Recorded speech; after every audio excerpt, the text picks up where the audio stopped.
Bismillah Rahman Rahim 9700 November 24 question paper 1-3 in the first video on that paper.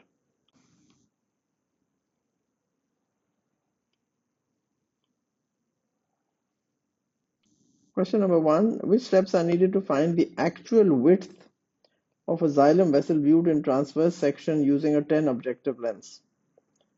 Convert from millimeter to micrometer by multiplying by 10 to the power minus 3. Calibrate the eyepiece reticle using a stage micrometer on 4 objective lens. Both are wrong. Measure the width of the vessel using an eyepiece reticule and multiply the number of eyepiece reticule by the calibration of the eyepiece reticule.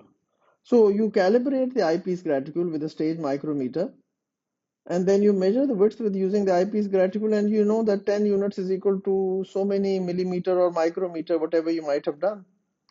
However you calibrated it. We usually do it in micrometer. We don't do it usually in millimeter, but we like to calibrate it to micrometer. So you know 10 eyepiece reticule units is equal to say 14 micrometer. So how much was the width of the vessel? So that's why 3 and 4 are correct. That's why the answer is D.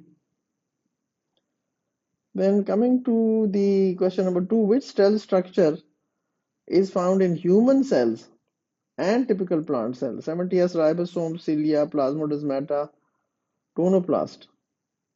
So 70S ribosome, you see cilia is not present in plants, plasmodesmata is only in plants, not in humans, tonoplast is only in plants. So the answer only is A. Why? Because you see human cells and typical plant cells. We're not talking of xylem, which has no cell contents. Then it says question number 3, which statements are correct for a typical prokaryotic cell? 70S cellulose cell wall. That's wrong. The cell wall is peptidoglycan, contains circular DNA. It is up to 5 micrometers in diameter. So we know the answer is C, 1, 3 and 4. Because cellulose is only in plant cells. In prokaryotes are bacteria. That has the cell wall is peptidoglycan, not cellulose. Question number 4. The diagram shows a typical animal cell. What is the function of the membrane system labeled X? What is this? Rough endoplasmic reticulum. So protein synthesis and transport. Because you see these secretory vesicles are going to bud off and then go to the Golgi, or they can be even thrown outside by exocytosis. So protein synthesis and transport. Because if they have to be modified, then they go to the Golgi. And then, or they can be just secretory vesicles and then can be exocytosis and they can be thrown out of the cell. So protein synthesis and transport. Question number 5. What describes a lysosome? A vesicle containing enclosed by a double membrane. We all know lysosome is not double membrane. So let's cut out all the double membranes first. Single membrane, double membrane. So we cancel out all the double membranes because we know lysosome has a single phospholipid bilayer. Only nucleus, chloroplast and mitochondria have double membranes.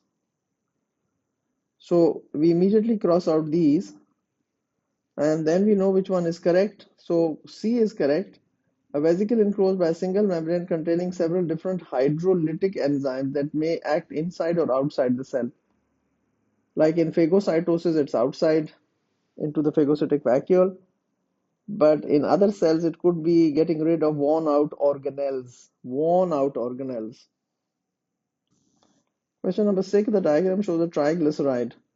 What will be the products after hydrolysis of this triglyceride? So you'll have a glycerol, not glycogen. You all confuse this all the time. So glycogen is wrong. You will have one molecule of glycerol, and you have here you can see these are the two saturated and the one unsaturated one. So two saturated and one unsaturated. So that is why the answer is B. One molecule of glycerol, two saturated fatty acid and one saturated fatty acid. Then coming on to question number 7, which description lists all the components of a human hemoglobin molecule? 4 polypeptides that are all the same. That's wrong because there are 2 alpha and 2 beta. Then 4 polypeptides that are not all the same and 1 heme group. No, there are 4 heme groups. Four polypeptides that are all the same again is wrong. So same is wrong because there are two alpha, there are two types. So the answer is D, which is four polypeptides that are not all the same and four heme groups. Then coming to question number 8, HIV protease is an enzyme produced by the HIV virus. Two identical chains of 99 amino acids form the enzyme. In each chain, amino acid 25, 26, and 27 is in the sequence form part of the active site. Which orders of protein structure control the shape of the active site? Well, it's all the four. Why? Because the primary structure dictates the secondary and the tertiary and the quaternary. So it will be all the four. Primary structure is not only going to dictate, the primary will result in the hydrogen bonds in the alpha helix and the beta pleated sheet. And then the tertiary, there will be all the other four bonds, the hydrogen ionic, hydrophobic, hydrophilic interactions, and disulfides. And quaternary, again, the four bonds. So the primary will dictate the other four levels of structure: primary, secondary, tertiary, and quaternary. Now coming to question number 9, which statements are correct reasons for how animals cool down in hot environments using the latent heat of vaporization of water? So basically, how do we cool down? Sweat evaporates and that cools us down. So you've got to think of situations in which the water on the body is going to evaporate and cool it down. So this one is the one which is wrong.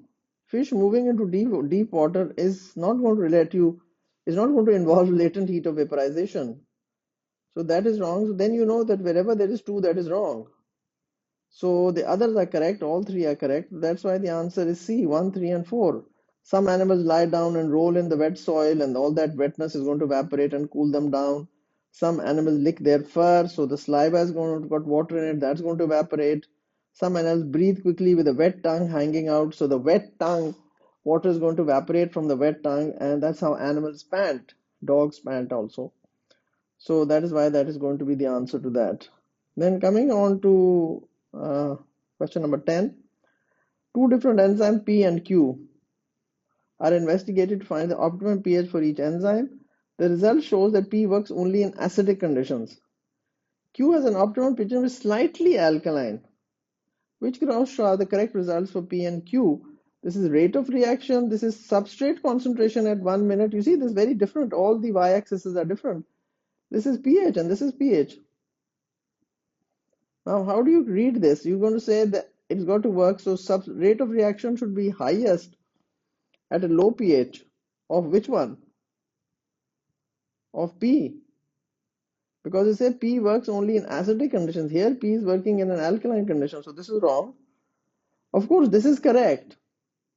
Why? Because you see, substrate concentration is little at here at a lower pH. And then, of course, we have the Q also is got a lower pH at pH 7. As a lower substrate concentration, sorry, at 1 minute. So that means if there is a low substrate concentration, that means the enzyme has catalyzed the product, has catalyzed the reaction, and there are more products and less substrate.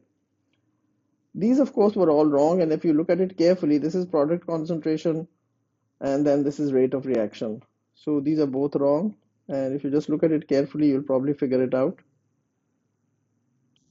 Question number 11. A student investigated the effect of substrate concentration on the rate of an enzyme catalyzed reaction. The student plotted the results in a graph. We have substrate concentration and we have reaction rate in mole DMQ per second. What is the Km for this enzyme control reaction? So Km you always calculate by half Vmax. So 30 is the max, so half Vmax would be here, and then we get it here, and then you look at here, and what is it? It's 12. So 12 mole dm cube. 12 mole dm cube is the Km. Half Vmax, and then you read off the substrate concentration. That is the Km. That was a very basic question, very easy question. Then it says question number 12. Which statements could be used to describe enzyme molecules and antibody molecules? They're basically globular proteins. Hydrogen bonds stabilize the structure of the protein, are important for it to function efficiently. Yes. Hydrophilic R groups point to the center. It's the other way around. Hydrophobic R groups point to the center and cause it to curl into. So this is wrong. The tertiary structure plays an important role in the functioning. Yes. So that's why the answer is 1 and 3. C is the answer. Question number 13. Which description identifies a reversible non-competitive enzyme inhibitor? It can attach to the active site, it can attach, yes, that's correct. It can attach to a site other than the active site. So non-competitive inhibitor reversible attaches to a site other than the active site. Others are all wrong. Question number 14. Before mitochondria are extracted from cell for microscopy, they are usually kept in a 0.25 mole DM cube sucrose solution. Why is the sucrose solution used? To act as a solvent, to enable the rate of reaction, to prevent the mitochondria from changing the dimension. Exactly, because what has to happen is that it will we don't want water moving in and then causing it to burst. So we want them to retain their structure, and that's why I keep them in a sucrose solution, so that we prevent any osmosis occurring, water entering and it sort of swelling up and bursting. So that is why we do it, because we are usually studying it. We don't want it to, we want to study the structure of it. Then coming on to question number 15, the photograph shows a type of blood cell. Which statements about these cells are correct? Oxygen diffuses through the phospholipid bilayer, sodium ions diffuse through the phospholipid bilayer.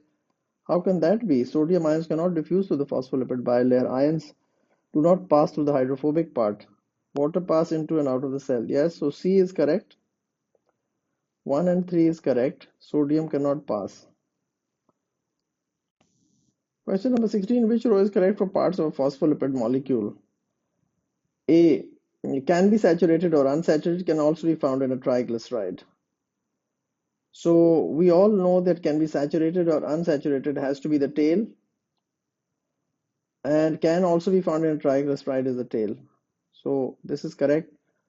The rest, head cannot be saturated or unsaturated.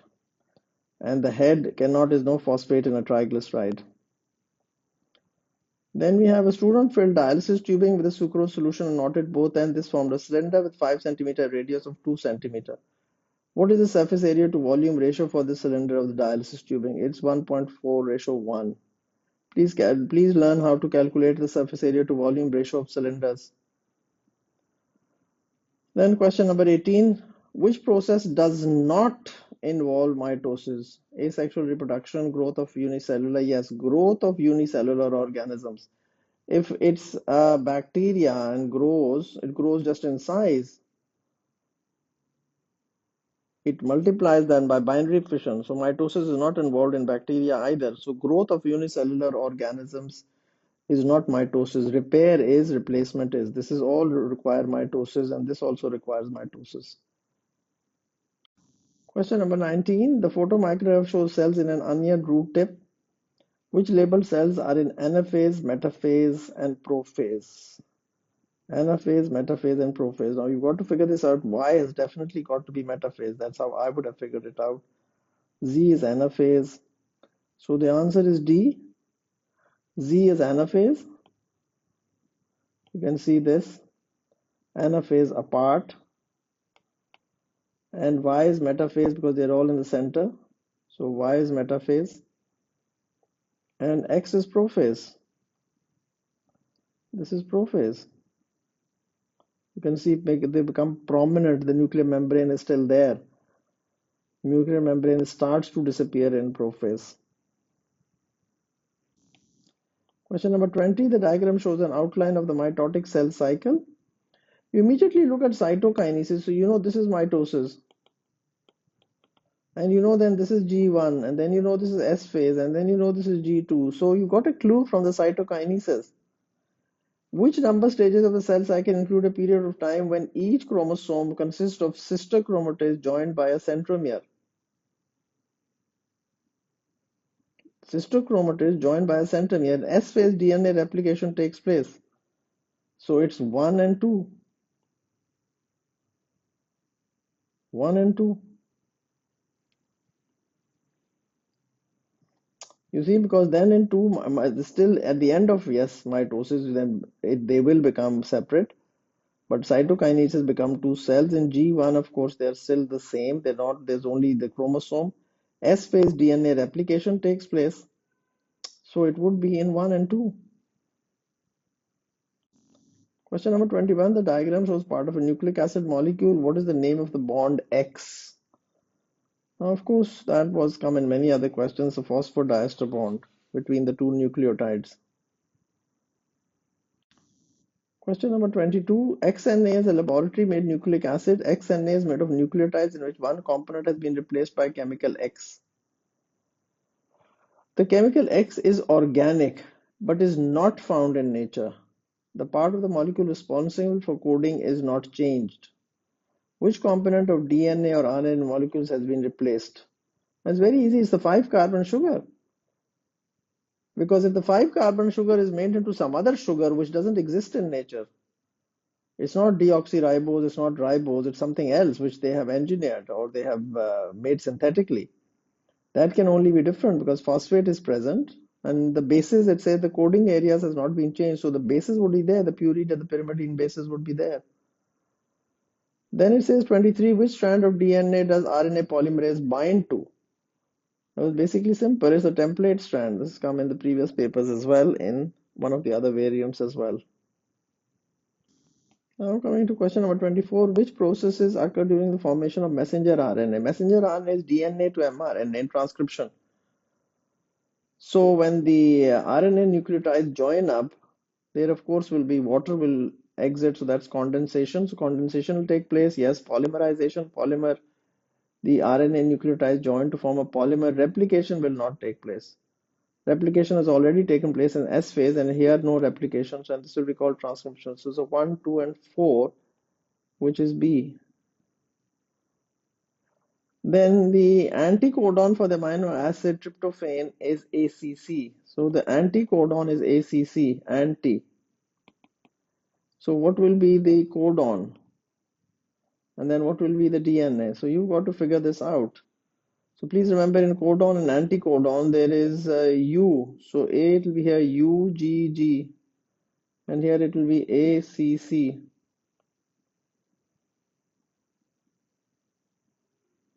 So that's why the answer is D, ACC.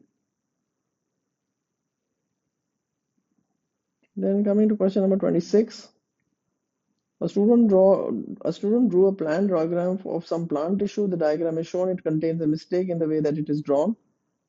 The maximum width of R is 15 millimeter on the diagram. The maximum width of R and its actual width is 250 micrometer. Now in this question you can see it says the student was asked to draw a scale bar on their diagram.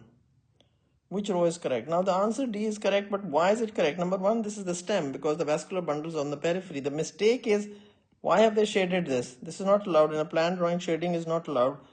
So this was wrong. The xylem has been shaded, so this was wrong. It's a stem, and the magnification it says would be 6. Why would it be 6? Please understand this. So we have to figure it out. 250 micrometer is equal to 15 millimeter. So 100 will be equal to what? 100 will be equal to 6. So you do 1. 1 is equal to 250 over 15. And then into 100 you do that. You do the maths. 250 is 15. And we have to find out 100 micrometer. So 250 is equal to 15 millimeter. So it's a length of the scale bar in millimeter. Correctly it is done 100 micrometer. So 1 will be how much and 100 will be how much? Now coming to question number 27. 4 students have drawn and labeled part of a structure seen in an electron micrograph. Which student has labeled their things correctly? Now as you can see, if there is a sieve plate, then this has to be the phloem, sieve tube elements. So A is correct, but then let's look at why B is wrong. But there's no vacuole inside it. This is wrong. Then there are no chloroplasts in it. And then there's no nucleus in it. Then we have the question number 28, which was a little confusing. The diagram shows some structure used for transport in the phloem. Some structures used for transport in the phloem. So this is the phloem sieve tube, long distance. Direction of transport is this way. You have cell Y and you have companion cell. And then you have cell Z. Which statement is correct? Cell Y is the sink cell. Well, that's wrong. Cell B, yes. Cell Z can be above or below cell Y in the plant. because it's bidirectional. Cell Z can be below or above in the plant. You see, if this is a plant and this is a leaf, and then you've got a yellow flower or an orange flower at the top. So the sucrose being made here could also go up here, or the sucrose being made here can go down into the roots. So in some phloem tubes it will be going up, in some it will be going down. Cell Z must be a photosynthetic tissue. Why are we assuming that? And cell Y allows glucose to move to the sieve tube. No, we don't have glucose, we have sucrose in the sieve tube. Then coming to question number 29, the diagram shows a section through a root of a dicot plant. We have soil particle, we have root hair cell, we have root cell, we have Casparian strip, and then we have the xylem vessel. Now it says, which statement correctly describes the movement of water and solutes to the root? A layer of suberin caused water and solutes to move from the apoplast pathway, and yes, that's correct. Then let's look at the other ones which are wrong. A layer of suberin caused water and solutes to move from the symplast to the apoplast. No, actually the apoplast pathway is blocked. Either you know this chapter, which is the apoplast pathway is blocked, and that will of course result in everything moving by the symplast pathway. The tonoplast cause water and solutes to move from the symplast into the apoplast. No, that's again wrong. It's apoplast to symplast. The tonoplast causes water and solids to move from the apoplast pathway into the tonoplast doesn't cause it. It's actually the Casparian strip which blocks the apoplast pathway. So that's why this is wrong. Question 30. The graph shows the effect of different partial pressures of CO2 on the oxygen dissociation curve for hemoglobin.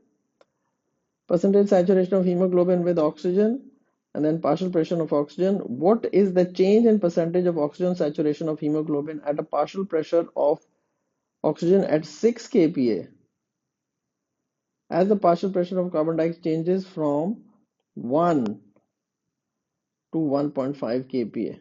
So we basically have to draw a line here and we have to see where does it go. What's the value here? So you can see the value here is 70 and the value here is 50. So from 70 it has gone down to 50, and so that is B, which is a minus 20%. From 70 it has gone to 50. So from 1 kPa 70 here has gone to 50, so it is minus 20. So most of you probably would have thought of this, but then this was the wrong one. Then coming to 31st question, what happens in the heart at the start of ventricular diastole? Ventricular diastole means when it's going to relax, and the atrioventricular valves will open because then it starts to fill up again for the next systole. Question number 32, the electron micrograph shows a longitudinal section through a blood vessel. You can see this blood vessel, the red blood cells are just fitting into it. So it has to be a capillary where it is the red blood cells go in one single file because it's a very narrow blood vessel. Next we come on to question number 33. So question number 33, a student drew a sketch to show the formation of tissue fluid. Which label is correct? Blood enters the capillary and pressure increases. Red blood cells and water move into tissues. C, yes, that's correct. Higher water potential in tissue fluid, so water moves back into the capillary. D, higher volume of blood returns to vein. No, that's all wrong. The rest of them are all wrong. Question number 34. Which structures are present in the trachea and also the bronchioles? So cartilage is not present in the bronchioles. Please remember that. Yes, it's present in the trachea. It's present in the trachea, but not in the bronchioles. So it's smooth muscle and epithelial cells. So the answer is C. Question number 35. The photomicrograph shows a section through the human gas exchange system. Which tissues can be seen? Well, you can see what you can see. It's very basic, you know. The answer is D, squamous epithelium. It's the alveoli only you can see. So the squamous epithelium. Question 36. What is the function of the goblet cells in the gas exchange system to release mucus? Question number 37. Which organisms have cell walls that can be affected by penicillin? Bacteria, Protoctis, virus? No, it's only bacteria. Protoctis is Plasmodium that is not affected by penicillin. Viruses are not bacteria. Viruses are non-cellular. Bacteria are unicellular. Question number 38. Each year there are 462,000 deaths from malaria in children under 5 years old globally. Insecticide treated nets could prevent 50% of malaria cases and reduce deaths of children under 5 years by 18%. So 18 over 100 into 462,000. And the answer is 83160. Question number 39. Which row is correct? Involved in phagocytosis, T lymphocytes secrete antibodies. Yes, A is correct. Involved in phagocytosis is T lymphocytes and secrete antibodies is B lymphocytes. Plasma B cells secrete antibodies. And then we come to the last question. 44 steps that occur during primary immune response to a pathogen are listed. B lymphocytes divide by mitosis. T helper cells interact with macrophages that have digested pathogens. Plasma cells secrete antibodies. T helper cells activate other lymphocytes. These steps can be arranged in the sequence in which they occur. Which step occurs third in the sequence? Okay, let's look at it now. So you understand that A is the answer. 4 steps that can be arranged in this order. So the order would be Q, S, P, and R, and this would be the third one, third step. So that is why Q would be T helper cells interact with macrophages that have digested pathogens, antigen presenting cells, and then T helper cells activate other lymphocytes, and then B lymphocytes divide by mitosis, and plasma cells secrete antibodies.